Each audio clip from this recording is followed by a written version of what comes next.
Tell me you love me, she breathed as she stood on the edge of pleasure. But Omar stayed silent, just kept moving, almost mechanically, out of obligation more than emotion. Mandrake felt it instantly. The disconnect? She got still, grabbed his face while straddling him, forcing his eyes toward her. Say you love me, she demanded softly. But Omar just looked up at her, blank, stubborn, refusing her the very thing she needed in that moment. And she felt it then, the distance, saw it sitting all over his face. Mandrake pushed him away suddenly and leaned back against the headboard, grabbing her glass of water to wash down the bitterness rising in her throat. What the fuck?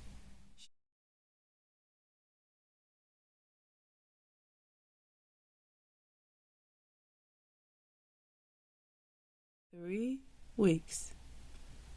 That's how long they lasted without each other. 3 weeks of silence, 3 weeks of pretending, 3 weeks of Omar trying to drown the ache she left behind with work, noise, liquor, women he didn't even really want around him. But still, nothing worked, because Mandrake wasn't loud enough to escape that way. No, she lingered quietly, in songs, in scents, in silence. And Mandrake? She missed him too. She just missed him responsibly. That's what made this harder for her, because every time she almost reached for her phone, she remembered why she walked away in the first place. The pressure, the intensity, the feeling that Omar loved from a place of fear instead of peace. The feeling that she could lose herself in this connection like she did the last time. But still, she missed him. So when his name finally lit up her phone that night, she stared at it longer than she should have. I miss you. That was it. No performance, no manipulation, no guilt. Just truth. And somehow, that hurt worse. Her thumb hovered over the screen for a long moment before she finally replied, "Come over." When Omar got there, neither of them spoke right away. The tension was already too thick, too familiar, too unfinished. Mandrake opened the door wearing one of those oversized shirts he loved seeing her in, curls slightly messy, face soft from exhaustion. And Omar looked at her like a man who had spent 3 weeks trying not to break. "You look tired," she said softly. "I am," he replied. But they both knew he wasn't talking about sleep. Silence settled between them for a moment before she stepped aside to let him in. And that was the mistake. Because the second he walked past her, her scent hit him again, and every ounce of restraint he walked in with disappeared. He turned toward her fast, grabbing her waist and pulling her against him hard enough to make her gasp softly, "Omar." But the rest of her sentence dissolved when he rested his forehead against hers, just breathing, like he needed to feel her first. "Why do you keep doing this to me?" he muttered, his voice rough. Mandrake's hand slid slowly up his chest. Calmer than him, grounded, like always. "Doing what?" "Making me miss you like this." That landed somewhere deep inside her, because she felt it too. And that was the dangerous part. He kissed her, then, slow at first, like he was trying to savor her. Then deeper, hungrier, weeks of tension collapsing between them all at once. Mandrake melted into him despite herself, fingers gripping the back of his shirt as he kissed her like he was angry she left and relieved she came back, all at the same time. Everything about Omar felt intense. Even the way he touched her carried emotion he didn't know how to explain. His hands moved slower this time, though. More careful, less entitled. Like somewhere during those 3 weeks apart, he realized she wasn't something he could force himself into keeping. She had to choose him willingly. And for one selfish moment, Mandrake wanted to. He kissed down her neck slowly, his breathing uneven as his forehead rested against her shoulder. I hated not talking to you, he admitted quietly. Me too. That honesty shifted something between them, softening the moment enough for them to fall back into each other again. And later, tangled together in her sheets with moonlight pouring across their skin, Omar held her closer than usual, his fingers tracing absent-minded patterns against her arm like he was trying to memorize her. Mandrake noticed. I can feel you already spiraling, she murmured sleepily. He let out a quiet laugh against her skin. I can't help it with you. She tilted her head slightly to look at him. That's because we feel each other too loudly. He stared at her for a second after she said it. Because she was right. Everything about them felt loud. The peace, the distance, the softness, the boundaries. She made him feel everything at once. And Omar still hadn't figured out if that was healing him or destroying him. Getting back together ruined their focus. Now that the silence between them was gone, everything else got louder.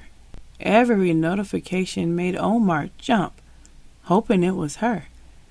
Every time he passed someone that smelled even remotely like her perfume, his chest tightened. He walked by her office intentionally, sometimes to feel her eyes on him, sometimes just to distract her so she didn't forget about him. And Mandrake, she wasn't much better. She tried to focus during meetings, but her mind kept drifting back to the way he touched her the night before, the way his voice sounded when he admitted he missed her, the way he held her afterward like he was scared she'd disappear again. It was distracting, dangerously distracting. And the worst part? They were in the same building now, and would be until her assignment ended. They were too close to pretend they didn't want each other. By lunchtime, Omar had gotten absolutely nothing done. He sat at his desk staring at the same email for almost 20 minutes before finally grabbing his phone. You busy? Mandrake looked at the message and immediately smiled against her will. Supposed to be. Meet me downstairs. She stared at the screen for a second longer than necessary, then sighed. 5 minutes. When she stepped into the parking garage, Omar was already there, leaning against his car, sunglasses on, trying to look calm. But she knew him now. He looked restless. The second he saw her, his entire body shifted. There you are, he said softly. Mandrake crossed her arms, trying to fight the smile threatening to form. You called me down here like we don't have a mountain of work to complete. Work can wait, he replied. Besides, I ain't got nothing done all morning. She laughed quietly, shaking her head. Me neither. That confession alone thickened the air between them, because now they both knew. It wasn't one-sided.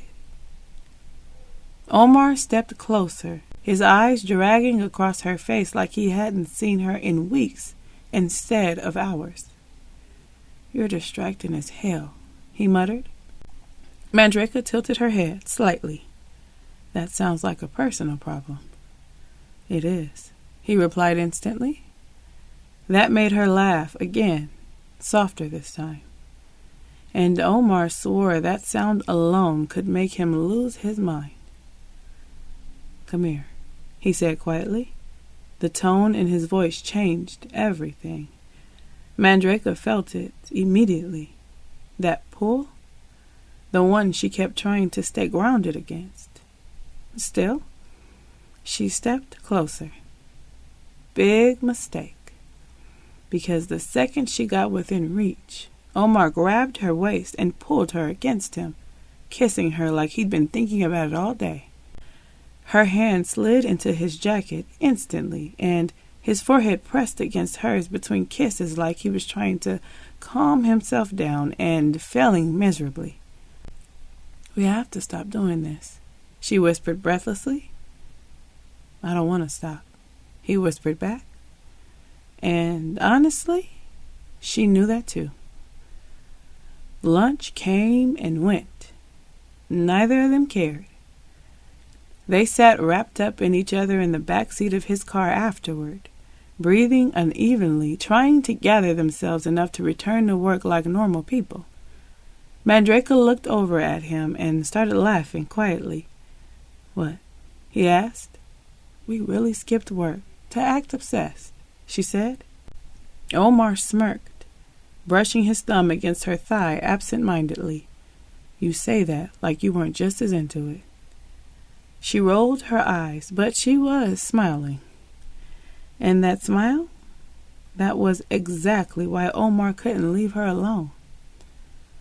When they finally made it back upstairs, neither of them got much work done afterward either. Because now the problem wasn't distance anymore. It was proximity. And being that close to each other all day was becoming its own kind of addiction. Mandrake sat alone in her office long after everyone else had gone home. The soft glow from her desk lamp spilling across unfinished paperwork she hadn't touched in almost 20 minutes. Her mind kept drifting. Back to the parking garage. Back to his hands. Back to the way Omar looked at her like wanting her was painful. She leaned back slowly, rubbing her fingers against her temple, frustrated with herself for how distracted she had become. Because this was exactly what she tried to avoid. She had felt this before. That was the scary part. The pull. That feeling of slowly disappearing into someone else's emotions until you couldn't hear your own thoughts clearly anymore. And the last man who made her feel like that, he ruined her. Mandrake swallowed hard, blinking quickly as emotion crept up her throat unexpectedly. She hated this feeling. Hated how love could make intelligent women question themselves, how it could turn peace into confusion, how it could make someone so emotionally aware still crave something they knew might not be good for them. But Omar felt good. Too good. And that had started to scare her more than the arguments. She stared out the window quietly, eyes glossy now as memories surfaced whether she wanted them to or not. The last relationship. The emotional chaos. The unpredictability, the exhaustion of loving someone who always pulled harder the moment she asked for space, but needed space when she needed closeness.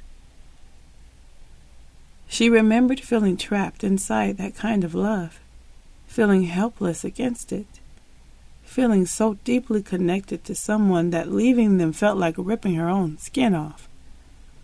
And now, she could feel herself slipping toward that place again. A tear slid down her cheek before she could stop it.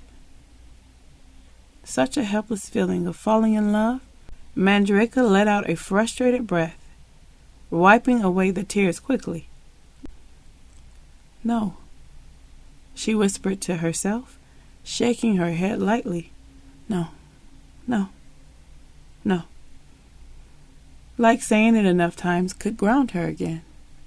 She stood from her desk and paced slowly across the office, trying to gather herself, trying to pull herself back into logic. But the truth sat heavy and unavoidable. Despite all her boundaries, despite all her effort to stay intentional, Omar was pulling her deeper than she wanted to go. And the worst part, a piece of her wanted to follow him there. She closed her eyes for a moment, hugging herself tightly as emotion washed over her again, because she knew this feeling now. It was the feeling of losing your footing, the feeling that comes right before love stops feeling exciting and starts feeling dangerous. Her phone buzzed against the desk, making her jump slightly. Omar. Of course, it was Omar. She stared at his name lighting up her screen, her chest tightening instantly despite everything she had just told herself. And that alone terrified her. After that night in her office, Mandrake tried to pull herself back together, tried to convince herself she still had control over whatever this thing between her and Omar had become. But the truth, she was slipping. And Omar could feel it, because once he realized she was falling too, his intensity got worse. He wanted more of her, more time, more reassurance, more closeness. And Mandrake kept giving him pieces because every time she tried to step back, he pulled her in with softness instead of pressure now. That made it harder to resist. The next few weeks became a blur of stolen moments, lunches turning into kisses in parking garages, work nights ending tangled in sheets, long conversations about childhood wounds, fears, dreams, and the kind of love they both claimed they didn't believe in anymore. They were becoming emotionally intimate now, and somehow that scared Mandrake more than the physical part ever did, because Omar was starting to feel attached to her peace, addicted to it even. He'd call her after stressful meetings just to hear her voice, sit in silence on the phone with her while she worked because her presence calmed him down. He started sleeping better beside her, started opening up more. And Mandrake noticed the shift immediately. The smothering dependence. "I feel like you use me to regulate yourself," she told him one night quietly. They were laying across her couch, her legs draped over his lap, while he absent-mindedly rubbed her ankles. Omar looked up at her, confused. What does that even mean? It means when you're overwhelmed, anxious, emotional, you reach for me before you reach for yourself. He stared at her for a second before looking away. That's not a bad thing. It can be, she replied softly. He didn't like that answer. You always turn something beautiful into dysfunction, he muttered. Mandrake sighed quietly at that. There is nothing beautiful about needing someone to stay even, Omar. That landed harder than he expected.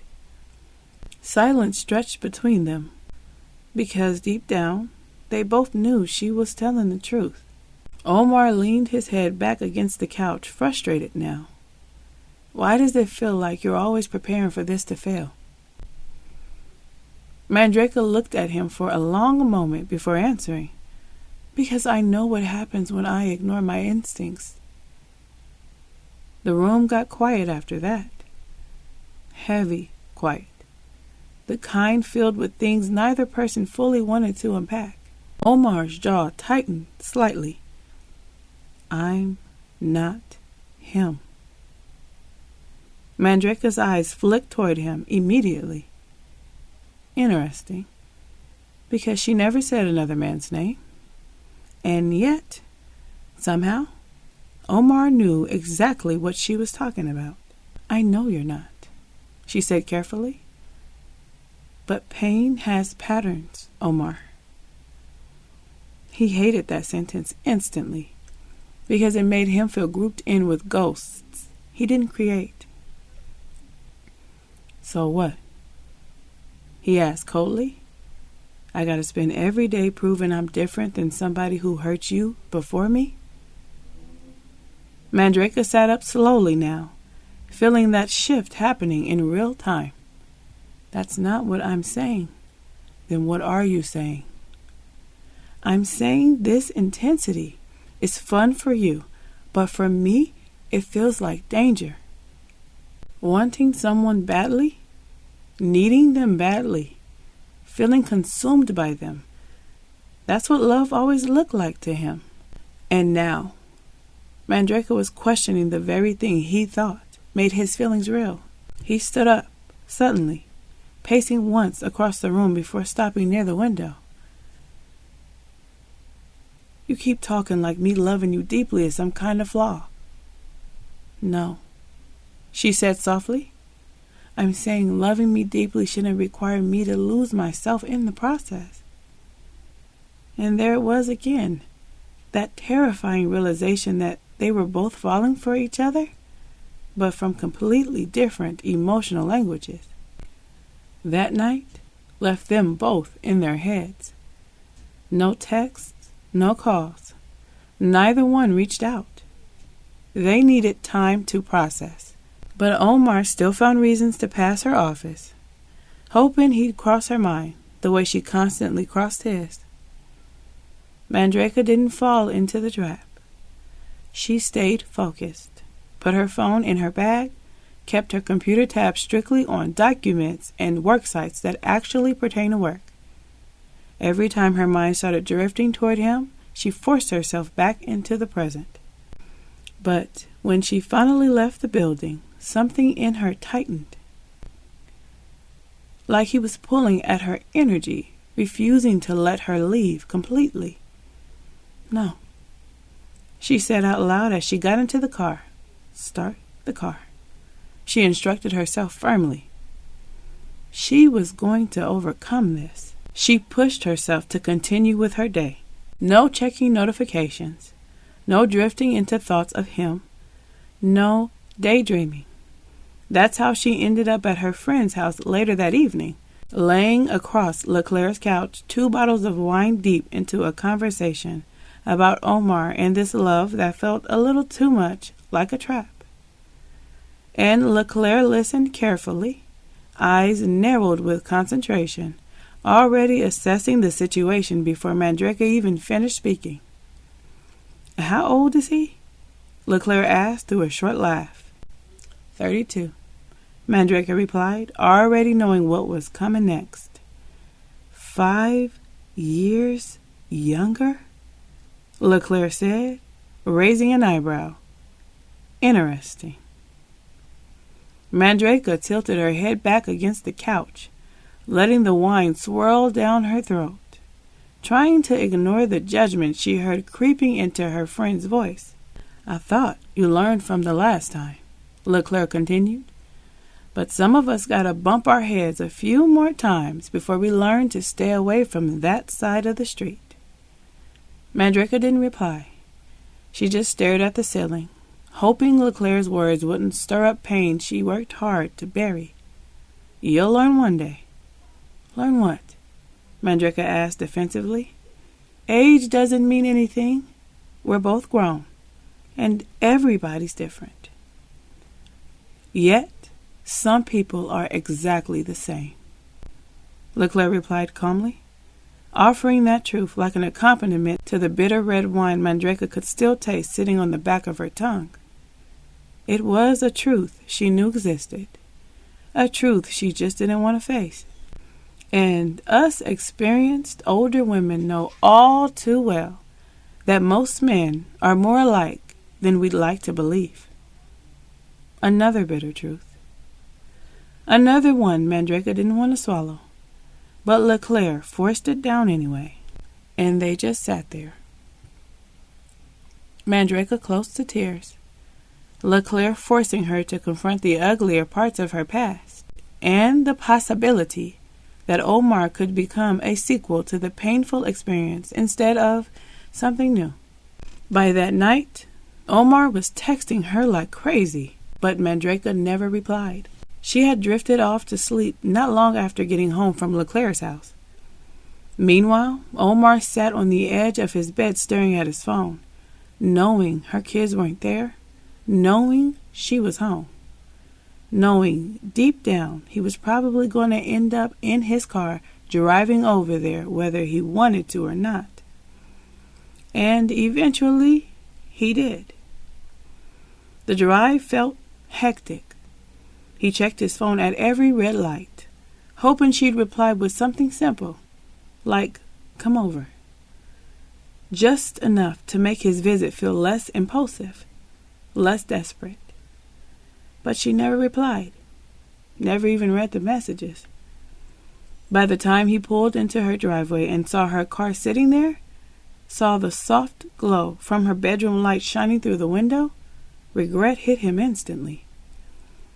He just sat there for a moment, hands gripping the steering wheel, knowing he should have called first, knowing he shouldn't be there at all, knowing he was still going to end up at her door anyway. And before he knew it, he was inside.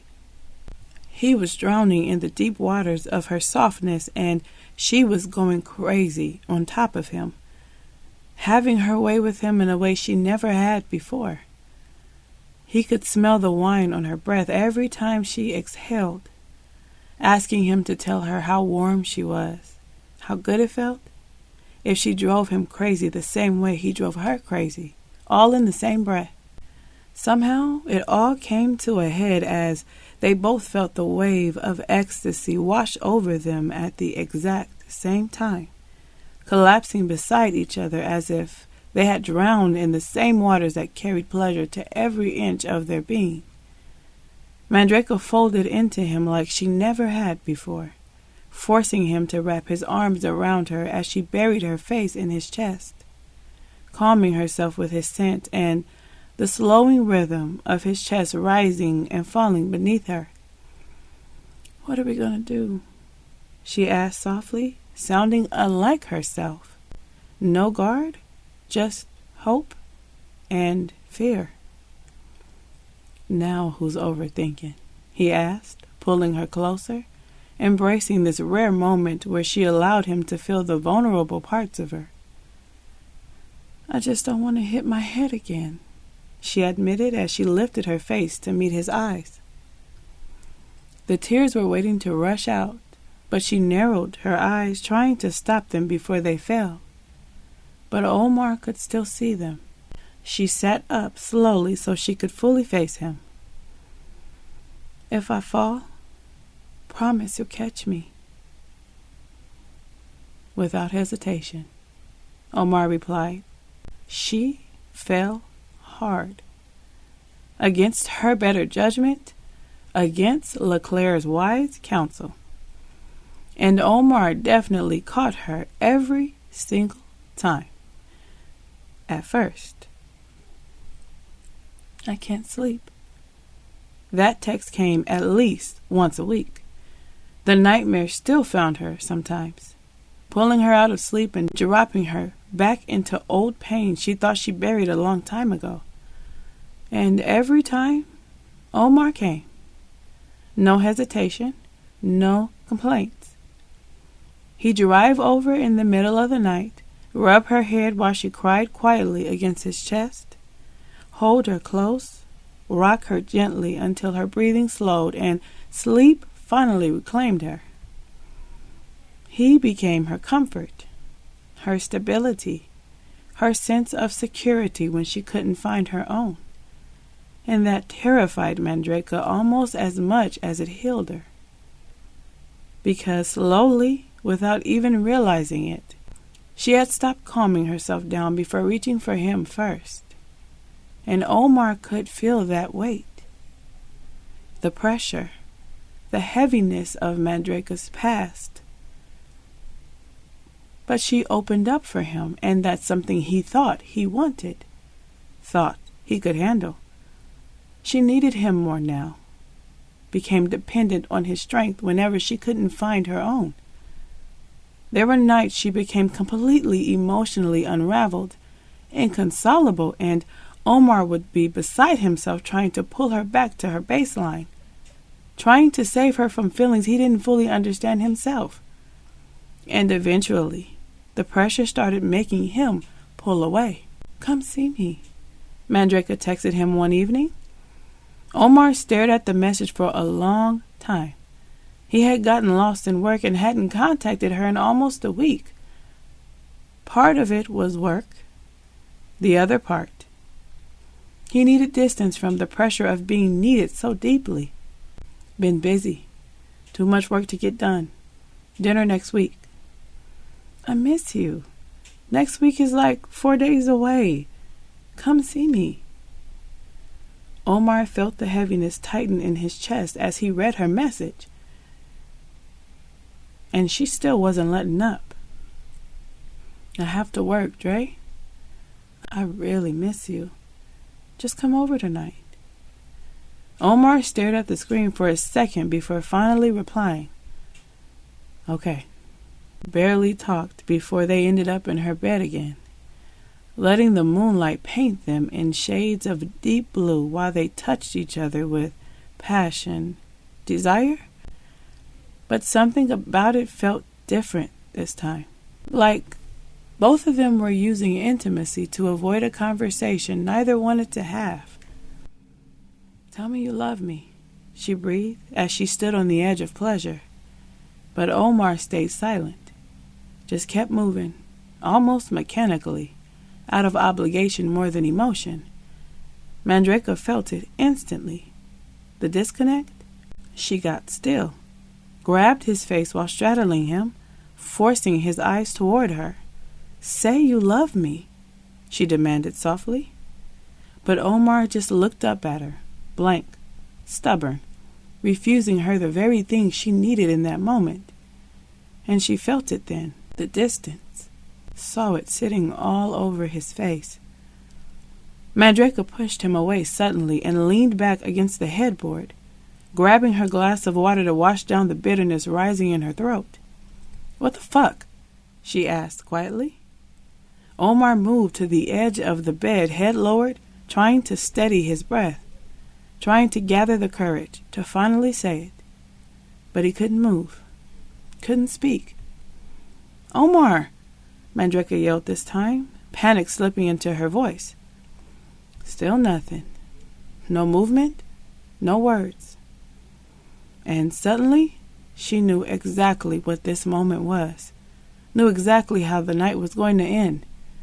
Mandrake slowly grabbed her robe and wrapped it around herself, leaning against the headboard like she needed something solid behind her before the words hit, because she already knew they were coming. "I need space," Omar finally admitted. The words left him with relief, but they hit her like a car crash. Mandrake inhaled sharply, like her body forgot how to breathe for a second. Like there wouldn't be another breath after that one. Like this moment alone could stop her heart. Because she had felt him pulling away for weeks now, the same way they always did once she finally gave in. But she kept falling anyway, and now it felt like the ground was nowhere in sight. "You're a coward," she whispered, tears filling the whites of her eyes. Omar dropped his head even lower. He already felt worse than he thought he would.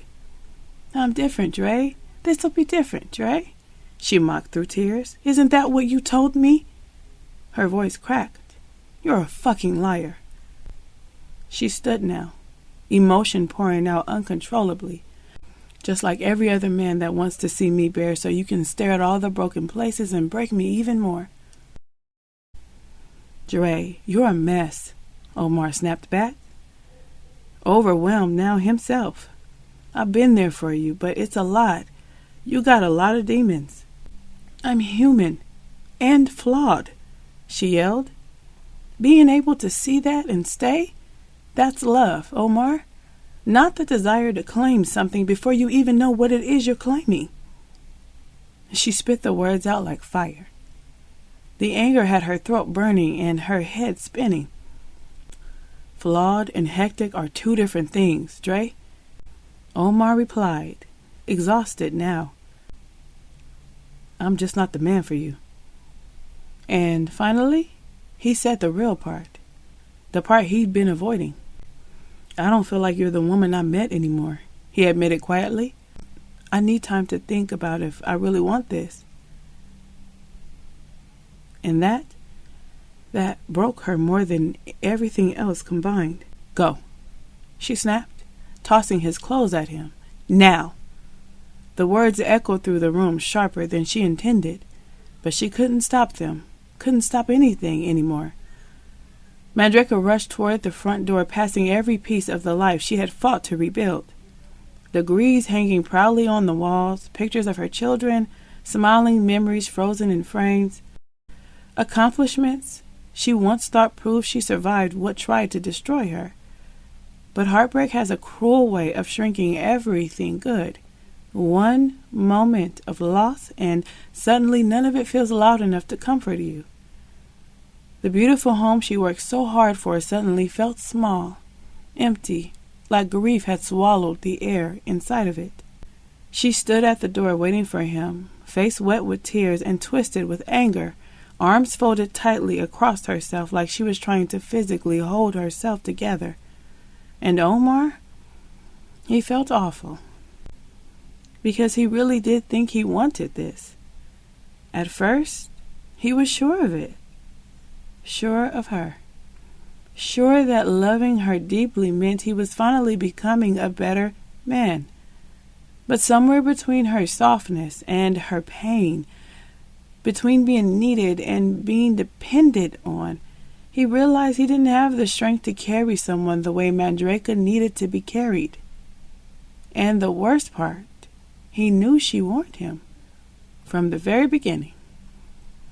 Omar stopped before reaching the door and looked at her one last time, searching her face like maybe he could still find the version of this story he originally imagined. The version where love fixed everything.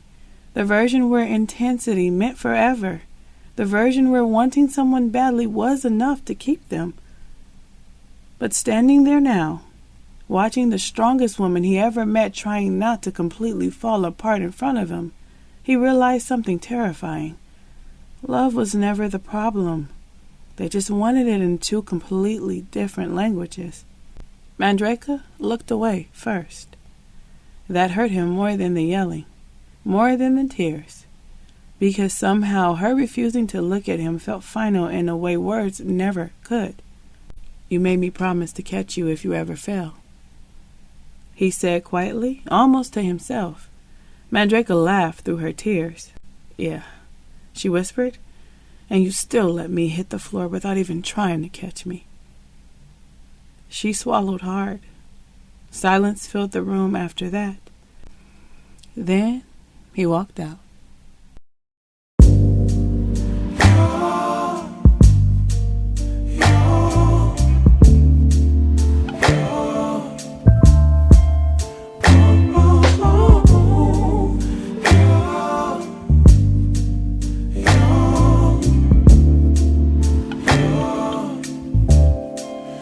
It's not my fault. You've been lying, saying that I took away your peace. Drowning by yourself, now you wanna blame me. Like you have no options. I ain't take your options. Nah, I'm not the problem. Man, that's on you, yeah. You've been terrorizing me, yeah, I'm always wrong. I knew you lost your mind when you dropped that bomb. Girl, are you crazy? Yeah, you must be crazy. I've been thinking lately it's you. You stole your peace, put it on me. Baby, it's you. Lie like alright, but take your stuff back. Baby, it's you.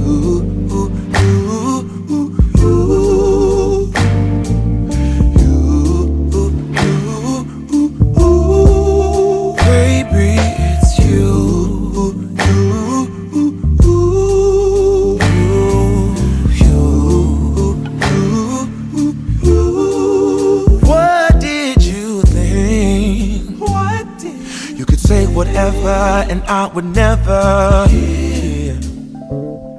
You've been flexing everywhere, girl. Look in the mirror. Man, you so dirty. Yeah, you look so dirty. You were never worthy. Lately, it's you.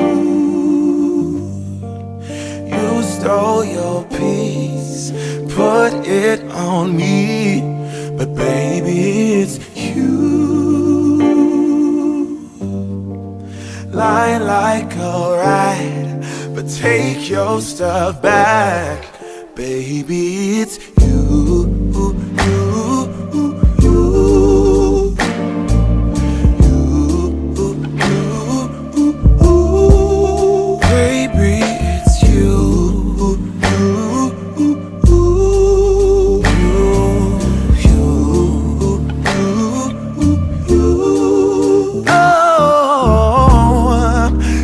Control the weather, then every day would rain on your parade. Shine you can't chase, yeah. If I was Father Time, then I would change the day. So I never saw your face.